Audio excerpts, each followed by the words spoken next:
Okay, I am going to call the Finance and Budget Committee meeting to order for Wednesday, January 21st, 2026.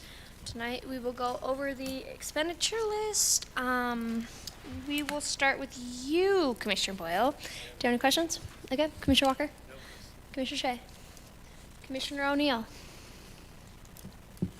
Thank you, Madam Chair. I do have a question on page 45, claim number 5651. The Alaskan and Maine sanitary reroutes to the Three Rivers Landworks LLC for $318,000. What is that? Is it just what company would that be that? Pardon me, what was your question? So What what, is the company? what does that 318 go to? Like, what is it? It's for the project. Is it engineering? Is it? Director Hassler?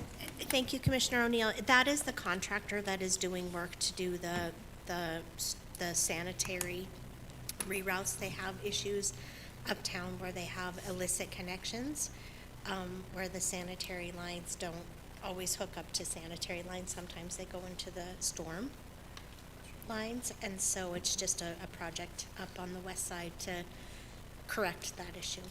And that's the contractor on the project.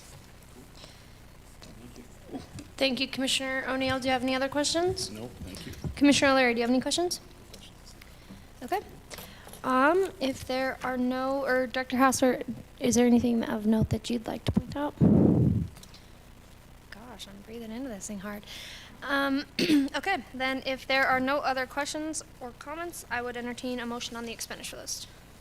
This time I'd like to make a motion that we reviewed the expenditure list as of Wednesday, January 21st, 2026, the amount of $1,019,146.80.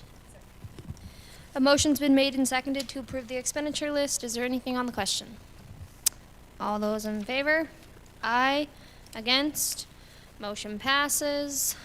We do have some budget transfers this evening. Looks like one in the amount of $25,000. Transfer is for legal services related to Silver Lake water rights. That's Public Works. One in the amount of $5,000. It's for the county attorney's office. We have almost depleted line item, professional services, and we have an invoice that needs to be paid, and we'll have more invoices in that line item before the end of the budget year. One in the amount of $50, looks like. Correcting calculation error in previous transfer for printer purchases. That's for weed control. One in the amount of $145 to cover the cost of the annual Kelly Create invoice for the Ryko printer in the Family Planning Clinic from 1/12/26 to 1/11/27. That's at the Health Department. One in the amount of $4,271 to cover the cost of AMPHO for 26-27 year at the Health Department. One in the amount of $914 from the Clerk and Recorders. 360 coverage or 360 overage is from an increase in annual maintenance and licensing fees for ES&S. One in the amount of $102 in the Clerk and Recorders. It's an overage from required background check for a new employee. And one in the amount of $8,026 in the Clerk and Recorders. There's an overage from an increase in Tyler's contract, and IDOC has been coded as 360 in the past. 360 overages is from a change in coding. Looks like it's just to cover some dues as well. Are there any questions on the budget transfers? Commissioner O'Neill. Thank you, Madam Chair. Question on the Public Works Professional Services. It says transfer for legal services related to Silver Lake water rights. Will you explain that to me? I guess we already have the water, right? Sure. So, thank you. The question is about the transfer for professional services for water rights at Silver Lake.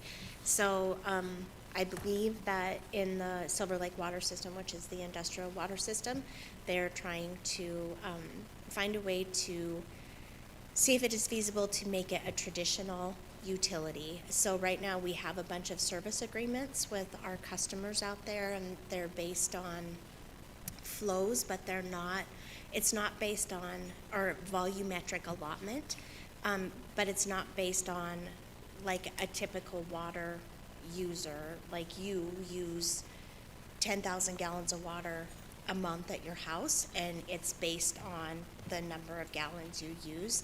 These water service agreements are kind of spread all over the board as far as who pays what for what water. And so I think that they're looking, and they have to go through the water rights in order to try to get that set up more as a utility where everybody is paying a per gallon charge for the water that they use from Silver Lake. And Commissioner O'Neill, just to touch on that a little bit, we talked about this actually in one of our other meetings, and this isn't something that's new to Butte-Silver. This has been in the works for several years, but this is just another step towards this process, or in this process. Gotcha. Do you have any other questions? Right now. Okay. Does anybody else have any questions? Seeing none, if there are no other questions, comments, or concerns, I would entertain a motion to adjourn.